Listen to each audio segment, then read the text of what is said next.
Okay, so welcome to सेमोजो। So ये है एग्ज़ाम सीरीज़ का पार्ट 1। तो इस सीरीज़ का मेन एम है ये दिखाना कि कैसे एग्ज़ाम सिचुएशंस में प्रॉब्लम को सॉल्व कर सकते हैं विदाउट प्रॉपर सॉल्व किए, basically by value putting, option elimination या फिर सिमेट्री ऑब्जर्व करके। तो बेसिकली एग्ज़ाम में अगर लेंदी प्रॉब्लम आएगा तो वैल्यू पुटिंग या ये सब मेथड यूज़ करके हम प्रॉब्लम को सिम्प्लीफाई कर सकते हैं और कम टाइम में सॉल्व कर सकते हैं।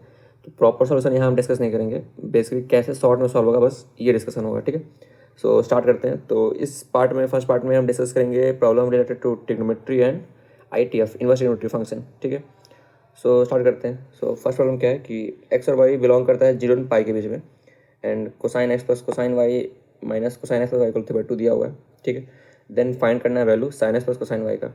तो ट्रिग्नोमेट्री प्रॉब्लम्स में जो मेन दो अप्रोच होगा वो क्या होगा, पहला वैल्यू पुटिंग, दूसरा सिमेट्री ऑब्जर्व करना प्रॉब्लम के अंदर। तो यहाँ पर हमको 3 क्वांटिटी है ट्रिग्नोमेट्री की और उससे ऐड लाना है 3/2। तो जो सबसे बेसिक हो सकता है ऑब्जर्व करना है यहाँ पर सिमेट्री क्या हो सकता है कि हम तीनों को इक्वल मान लें, और यहाँ चूँकि नेगेटिव साइन है तो यहाँ -½ मान सकते हैं। तो मतलब half plus half and negative of negative half, यानी कि 3/2। तो ये हम ऐसा अज्यूम कर रहे हैं। अब हम देखते हैं यहाँ पे सर्टिफाई करेगा कि नहीं।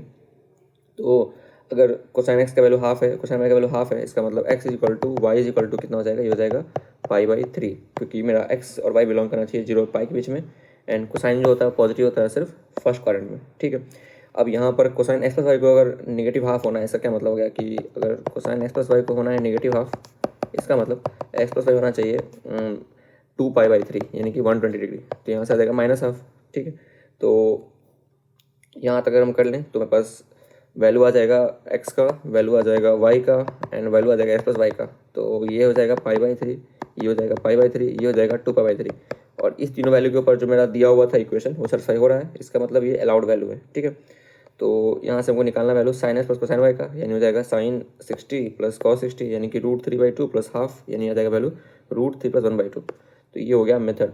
तो बेसिकली प्रॉब्लम्स तो सॉल्व होगा, लेकिन मेन फोकस करना है आइडियाज़ के ऊपर। इसलिए हम यहाँ कोशिश किए हैं कि हर प्रॉब्लम में लिख दें कि हम क्या आइडिया यूज़ कर रहे हैं सॉल्व करने के लिए। तो ट्रिग्नोमेट्री प्रॉब्लम्स के लिए यहाँ हम सिमेट्री या फिर वैल्यू पुटिंग यूज़ कर सकते हैं। तो यहाँ तो हम सिमेट्री यूज़ कर लिए और सिमेट्री से बस इजीली वैल्यू निकल के आ गया, तो हमको सॉल्व नहीं करना पड़ा। ठीक है, सो ये होगा पहला आइडिया और इस तरह से आंसर आ जाएगा।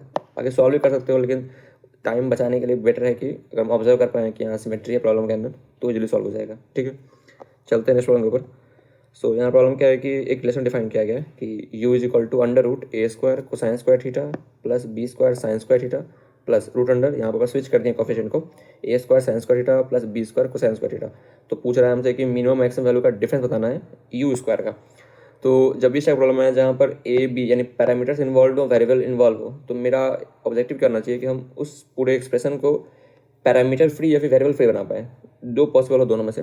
तो यही मेरा आइडिया लिखा हुआ है कि try to make the question independent of parameter slash variable. तो यहाँ मेरे पास थीटा जो है वेरिएबल है, क्योंकि हम थीटा को वेरी करेंगे अलग अलग वैल्यू के लिए, तो यहाँ पास अलग अलग वैल्यू होता जाएगा, किसी एक पे मैक्सिमम आएगा, किसी पे मिनिमम आएगा।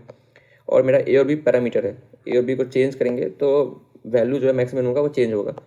ठीक है, तो यहाँ पर यू दिया हुआ था ये। अब यहाँ इसको कैसे बनाएंगे इंडिपेंडेंट, तो हमको पता है कि sign square theta plus cosine square theta का वैल्यू 1 होता है, सबको पता है ये। ठीक है, इसका हम यूज़ कर सकते हैं। तो हम क्या करते हैं, ए और बी को ले लेते हैं इक्वल, मान लेते हैं a = b = लैम्डा हो गया। ठीक है, तो यहाँ पे ऐसा कुछ कंस्ट्रेंट नहीं दे रखा है ए और बी के ऊपर, ए और बी कुछ भी हो सकता है। तो हम यहाँ a = b = लैम्डा ले लेते हैं। तो इससे क्या होगा, u का वैल्यू आ जाएगा √λ, फिर cosine square theta sine square theta, ऐसा सेम यहाँ भी आ जाएगा। तो इसका मतलब मेरे पास u का वैल्यू आ गया 2√λ। ठीक है, इसका मतलब यूज़ कर कितना जाएगा, यूज़ करा जाएगा 4λ। और यहाँ पर लैम्डा जो कि हमें कांस्टेंट माने थे, तो इसका मतलब क्या है कि जो एक्सप्रेशन है वो कांस्टेंट आ गया। तो कांस्टेंट का मैक्स मिनिमम क्या सेम ही होगा। इसका मतलब इसके लिए मैक्स का वैल्यू भी सेम है, मिन का वैल्यू सेम है। इसका मतलब u² मैक्स माइनस u² मिन का वैल्यू आ जाएगा 0 के बराबर। ठीक है, अब यहाँ पूछा था डिफरेंस क्या होगा, तो डिफरेंस आ जाएगा यहाँ पर 0। कब, जब हम a = b लेंगे, यानी कि a = b पर u² का जो डिफरेंस है मैक्स मिनिमम का वो 0 होना चाहिए। तो अगर हम ऑप्शन में देखें तो यहाँ पर ये तो 0 हो नहीं सकता, क्योंकि a और b बराबर होगा तो ये तो ऐड होगा, तो ये पॉसिबल नहीं है। यहाँ भी इसका भी स्क्वायर है, ये भी नहीं हो सकता। यहाँ a + b का स्क्वायर ये भी नहीं हो सकता। इसका मतलब एक ही ऑप्शन ऐसा है जहाँ पर a = b पे मेरा वैल्यू 0 आएगा, वो है ऑप्शन ए। तो इसको सॉल्व कर सकते हैं इस तरह से। ठीक है, ये हो गया सेकंड क्वेश्चन। चलते हैं थर्ड क्वेश्चन के ऊपर। थर्ड क्वेश्चन क्या है कि cosine inverse x minus cosine inverse y/2 = alpha है, एंड देन दिया हमारे पास एक्सप्रेशन, तो उसका वैल्यू पूछ रहा है किसके बराबर है। तो जब ये क्वेश्चन होगा यहाँ पे हम वैल्यू पुटिंग कर सकते हैं कि यहाँ पास x और y के ऊपर कोई रिस्ट्रिक्शन नहीं है। ऑफकोर्स ये जिसका डोमेन है उसके अंदर होना चाहिए, लेकिन ऐसा और कोई रिस्ट्रिक्शन मेरे पास नहीं है। तो अगर ऐसा कोई रिस्ट्रिक्शन नहीं है मेरे पास, तो हम यहाँ पे वैल्यू पुटिंग कर सकते हैं। तो वैल्यू पुटिंग ऑफ सॉल्यूशन से काफ़ी सारे सॉल्व हो जाते हैं इजीली। तो हम क्या कर सकते हैं, स्टार्ट करते हैं सिंपल वैल्यू पुट करने से। तो हम ले लेते हैं यहाँ पर x equal to y equal to zero. तो इससे क्या होगा, cosine inverse x minus cosine inverse y by two equal to alpha. तो अगर x होती है जीरो तो ये हो जाएगा वन, ये हो जाएगा वन, तो वन माइनस वन हो जाएगा जीरो, यानी कि अल्फा हो जाएगा जीरो। तो अल्फा जीरो हो गया, तो यहाँ पर हमारा वैल्यू रख दो एक्स वाई का, तो एक्स जीरो वाई जीरो से यानी वैल्यू जीरो आ गया, यानी कि जीरो आ गया, यानी कि जो मेरा एक्सप्रेशन था ये भी जीरो आ गया। ठीक है, अब यहाँ पर जीरो कब आएगा, तो अल्फा जीरो होगा। अल्फा मेरा जीरो था तो वैल्यू जीरो आ रहा था इसका, तो यहाँ पर देखो यहाँ पर इसमें 4 आ रहा है आंसर, तो ये पॉसिबल नहीं है। अब यहाँ अल्फा जीरो पे ये भी जीरो आएगा, ये भी जीरो आएगा, ये भी जीरो आएगा, इसका मतलब हमको कोई और वैल्यू पुट करना पड़ेगा ताकि हम और ऑप्शन को एलिमिनेट कर पाए। तो और क्या कर सकते हैं, फिर सिंपल ले लेते हैं x equal to zero y equal to one. अच्छा, हम कैसे ले रहे हैं वैल्यू ये, तो यहाँ जो कोसाइन वर्स के अंदर जो टर्म है हमको इसको कैलकुलेट करना पड़ेगा। तो यहाँ कोई रैंडम ले लोगे, मान लिया ले लोगे 1/6, तो कोसाइन वर्स 1/6 का फिर कुछ ढंग का नहीं आएगा वैल्यू, तो यहाँ फायदा नहीं है। तो ऐसे वैल्यू लो जो तुम जिसका इजीली यहाँ से वैल्यू फाइंड आउट कर पाओ। ठीक है, तो एक्स को लेते हैं जीरो, वाई को लेते हैं वन, तो एक्स जीरो वाई हो जाएगा वन और वाई वन पे हो जाएगा हाफ, यानी कि cosine inverse half. Cosine inverse half कितना होता है, ये हो जाएगा तुम्हारा पाई/3। ठीक है, तो यहाँ आ गया पाई/2 में पाई/3 हो जाएगा पाई/6। तो यहाँ वैल्यू पुट कर देते हैं, जो ये बस एक्सप्रेशन था ये वाला। तो यहाँ पुट किया एक्स को जीरो बाई वन में वैल्यू हो जाएगा वन। इसका मतलब अल्फा इज इक्वल टू पाई/6 के लिए उस एक्सप्रेशन में वैल्यू आना चाहिए वन। तो देख लेते हैं, तो यहाँ पर अगर हम पाई/6 रखेंगे कितना आएगा, तो टू साइन टू पाई/6 यानी कि जाएगा वैल्यू √3। तो ये पॉसिबल नहीं है। ठीक है, ऑप्शन बी ऐसे लिमिट हो गया था। ऑप्शन डी क्या है, -4 साइंस का अल्फा, तो यहाँ तो ये पॉजिटिव है और ये तो निगेटिव है, इसका ये ऐसे ही कैंसिल आउट हो गया, हमको यहाँ पे पॉजिटिव वैल्यू चाहिए, तो ये भी नहीं होगा। तो बस ये लास्ट ऑप्शन 4 साइंस का अल्फा, तो 4 इंटू साइंस का पाई/6 ये हो जाएगा वन, यानी कि ये मेरा मैच कर रहा है इस वाले एक्सप्रेशन से, तो ये आंसर हो जाएगा। तो इस तरह से वैल्यू पुटिंग से काफ़ी इजीली सॉल्व कर सकते हैं। ठीक है, तो ये हो गया third problem. Okay, fourth problem क्या है कि alpha beta gamma not equal to zero दिया हुआ है और दिया हुआ है expression sine inverse alpha sine inverse beta sine inverse gamma का वैल्यू का समेशन पाई बराबर दिया हुआ है। एंड देन यहाँ एक और दिया हुआ है alpha beta gamma into alpha minus gamma plus beta 3 alpha beta दिया हुआ है। ठीक है, तो पूछ रहा है गामा क्या होगा। अगेन यहाँ पर तुम सिमेट्री अज्यूम कर सकते हो कि यहाँ पे दिया हुआ नहीं है कि अल्फा के not be equal to beta के not be equal to gamma, ऐसे कुछ दिया हुआ नहीं है, इसका मतलब हम तीनों के इक्वल मान सकते हैं। तो यही है सिमेट्री और वैल्यू पुटिंग, दो मेथड ध्यान रखना है ट्रिग्नोमेट्री प्रॉब्लम्स के लिए। तो हमारा अल्फा इक्वल बीटा गामा है, इसका क्या मतलब हो गया, ये हो जाएगा 3 साइन वर्स अल्फा, यहाँ पे देखो 3 साइन वर्स अल्फा हो गया पाई बराबर, इसका मतलब साइन वर्स अल्फा हो गया पाई/3 बराबर, इसका मतलब यहाँ से अल्फा क्या आ जाएगा, अल्फा आ जाएगा साइन पाई/3 यानी कि साइन 60 डिग्री, ये हो जाएगा √3/2। ठीक है, तो आ गया यहाँ से। अब हमको यहाँ निकालना वैल्यू इसका, तो alpha beta gamma into alpha minus gamma plus beta, तो अगर अल्फा बीटा गामा बराबर है तो ये कैंसिल हो गया, ये आ गया यहाँ पर 3 अल्फा इंटू अल्फा यानी कि 3 अल्फा स्क्वायर, और यहाँ पर आरएचएस में क्या लिखा हुआ था, ये लिखा हुआ था 3 अल्फा बीटा, तो अल्फा बीटा बराबर तो क्या हो गया ये 3 अल्फा का स्क्वायर।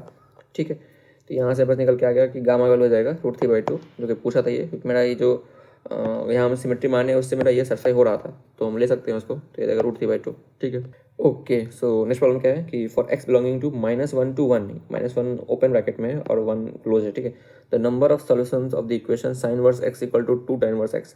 ओके, तो यहाँ इसको हम सॉल्व कर सकते हैं अलजेब्राइकली भी, लेकिन जब भी तुम्हारे पास क्वेश्चन आया जहाँ पूछा है नंबर ऑफ सॉल्यूशन के बारे में, एग्जैक्ट सॉल्यूशन क्या वो नहीं पूछा है, नंबर सॉल्यूशन पूछा है, देन तुमको हमेशा यूज़ करना चाहिए ग्राफ का, ग्राफ से काफ़ी जल्दी सॉल्व हो जाएगा। ठीक है, तो ये बोल रहे हैं कि जब भी नंबर ऑफ सॉल्यूशन पूछा जाए try to use graphical analysis.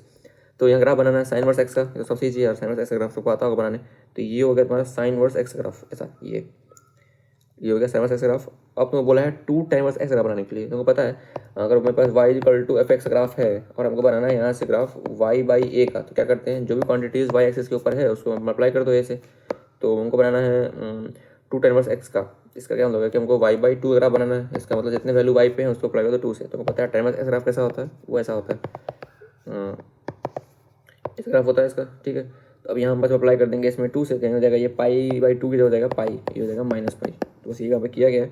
ठीक है, तो ये हो गया पाई, यहाँ देखो ये पाई और ये हो गया तुम्हारा -पाई, तो ये हो गया तुम्हारा tan वर्स एक्स ग्राफ और ये तुम्हारा हो गया साइन वर्स एक्स ग्राफ। तो तुमको दिख रहा है कि एक तो 0 मीट करेगा, एक यहाँ मीट कर रहा है 1 पे, वैल्यू चेक करो रख के तो तुम्हारा बराबर आएगा ये।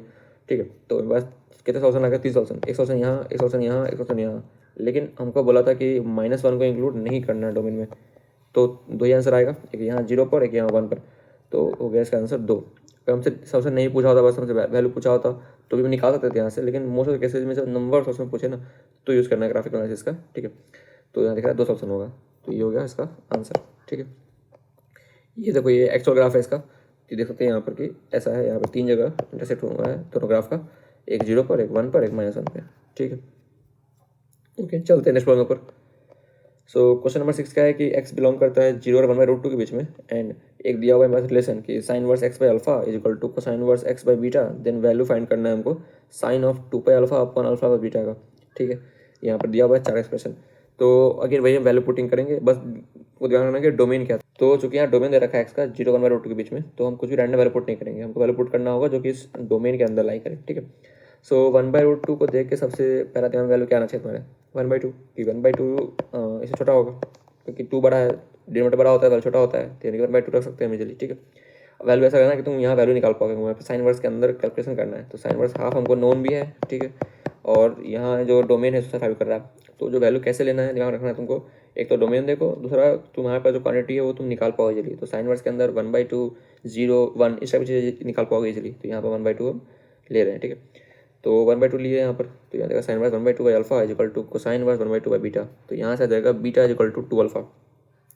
तो वैल्यू पूछा था किसका, sine 2 pi alpha alpha beta, तो यहाँ पुट कर दिया, तो यहाँ आ जाएगा पास √3/2, इसका लोग √3/2।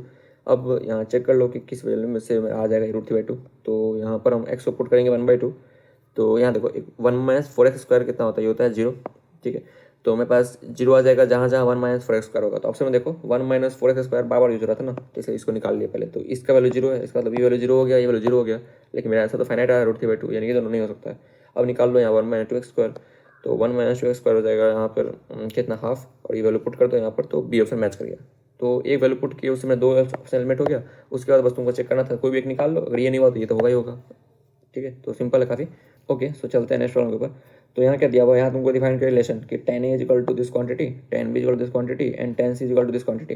अब बोला है कि ए बी सी तुम्हारा 0 और π/2 के बीच में, तो पूछ रहा है a + b क्या होगा। यहाँ बहुत ईजी कर सकते हैं वैल्यू पुटिंग से, दिमाग लगाओ, रूट तुम देख के 3 टर्म्स समेशन में है, तो सबसे ईजी क्या हो सकता है हमारा। ओके, तो सबसे सिंपल क्या सकते हैं, यहाँ पर एक्स को ट्राई करते रखने का 0, लेकिन देखो यहाँ पे 0 पे हो जाएगा, इन्फिनिटी तरफ जाएगा वैल्यू, तो यहाँ 0 रखेंगे, तो यहाँ रख देते हैं एक्स को 1, तो अगर एक्स को 1 रख दिया तो क्या हो जाएगा, ये हो जाएगा tan A is equal to 1/√3, तुमको पता है A इज इक्वल टू 1/√3, मतलब tan A is equal to 1/√3 कब आता है, जब रखते हैं वैल्यू A को 30 डिग्री, तो मेरा A आएगा 30 डिग्री, क्यों, क्योंकि मेरा A बिलोंग करना चाहिए 0 से π/2 के बीच में, तो यही ले सकते हैं हम, क्योंकि पता है ना tan का वैल्यू पॉजिटिव कहाँ कहाँ होता है, कि यहाँ पॉजिटिव होता है इस फर्स्ट क्वाड्रेंट में एंड थर्ड क्वाड्रेंट में, लेकिन वो बोल रखा है कि ए बी सी वैल्यू 0 और π/2 बीच में होगा, तो यानी सब वैल्यू फर्स्ट क्वाड्रेंट के अंदर ही लेंगे, तो मेरे पास 1/√3 हो गया, तो ये आ जाएगा 30 डिग्री।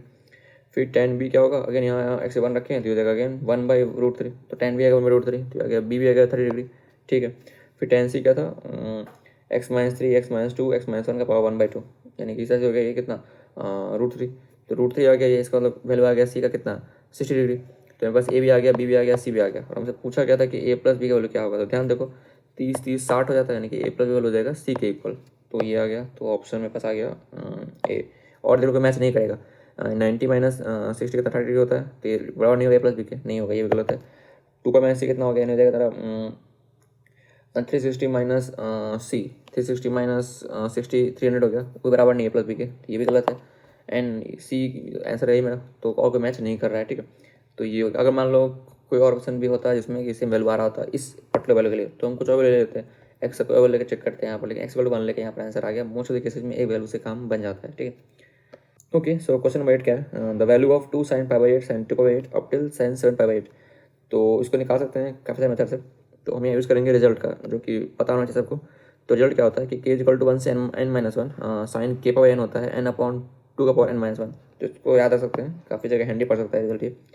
तो मेरे पास यहाँ पर n का वैल्यू क्या है, n का वैल्यू मेरे पास 8 है, और यहाँ देखो जा रहा है 7 तक, तो सही है, 1 2 3 4 मिसिंग है यहाँ पर बस, तो साइन 4π/8 कितना होता है, तो ये हो जाएगा यहाँ से π/2 यानी 1 हो गया, यानी कि फ़र्क नहीं पड़ता है हम अप्लाई हो या ना हो, तो हम मान लेते हैं अप्लाई कर दिए, डिवाइड कर दिए ऐसे, तो बस अब कंटिन्यूस हो गया 1 से लेके 7π से लेके 7π तक का मेरे पास सारा टर्म्स यहाँ पर है, तो वैल्यू लगा देते हैं यहाँ पर, मतलब यूज़ करते रिजल्ट को, तो एन रख देंगे यहाँ पर 8 के बराबर, तो यहाँ से आंसर आ जाएगा 1/8, तो अगर रिजल्ट याद है तो काफ़ी जल्दी सॉल्व कर सकते हो, ठीक है। ओके, अब यहाँ पे कोई क्वेश्चन क्या है, ये भी काफ़ी एक फेमस वैरायटी है क्वेश्चन का, कि बस ऐसा लिखा होता है, मतलब कि यहाँ पे दिया हुआ है 16 sin 20 डिग्री 40 डिग्री 80 डिग्री, तो ये रिजल्ट क्या होता है कि sine 60 minus theta sine theta और साइन 60 प्लस थीटा, मतलब थीटा उसके बाद 60 प्लस थीटा 60 माइनस थीटा, अगर ये तीनों प्रोडक्ट दिया हुआ है तो डायरेक्ट लिख सकते हैं उसको 1/4 साइन 3 थीटा, ठीक है।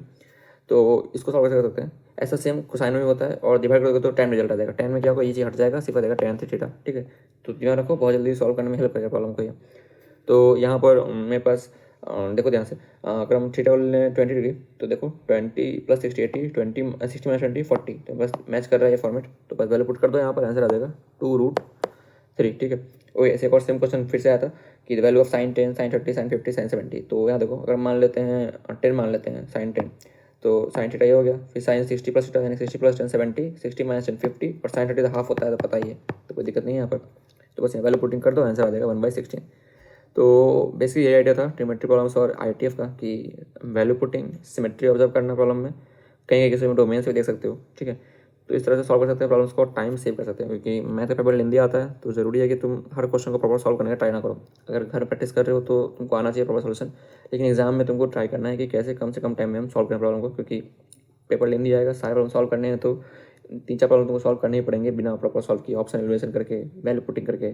तो कोशिश करना आइडियाज़ को कैप्चर करो कि क्या क्या आइडिया यूज़ हो रहा है, क्योंकि प्रॉब्लम चेंज हो जाएगा, ऐसा नहीं कि सेम प्रॉब्लम आ जाएगा, लेकिन जो आइडिया यूज़ हो रहा है वो चेंज नहीं होगा। तो इसलिए हम कोशिश किए हैं मैक्सिमम जगह पे जहाँ कुछ डिटेल कुछ आइडिया यूज़ हो रहा है वो हम लिख दें, तो तुम दिमाग रखो आइडिया क्या यूज़ हो रहा है, ठीक है, ताकि तुम्हारा एग्जाम में क्लिक करे कि हाँ इस प्रॉब्लम में ऐसे कर सकते हैं। तो ये था एग्जाम सीरीज का पार्ट 1। नेक्स्ट पार्ट में हम शायद सीक्वेंस सीरीज और मैट्राइसेस को कवर करेंगे। So that's it for this video. Thanks for watching, see you in next video.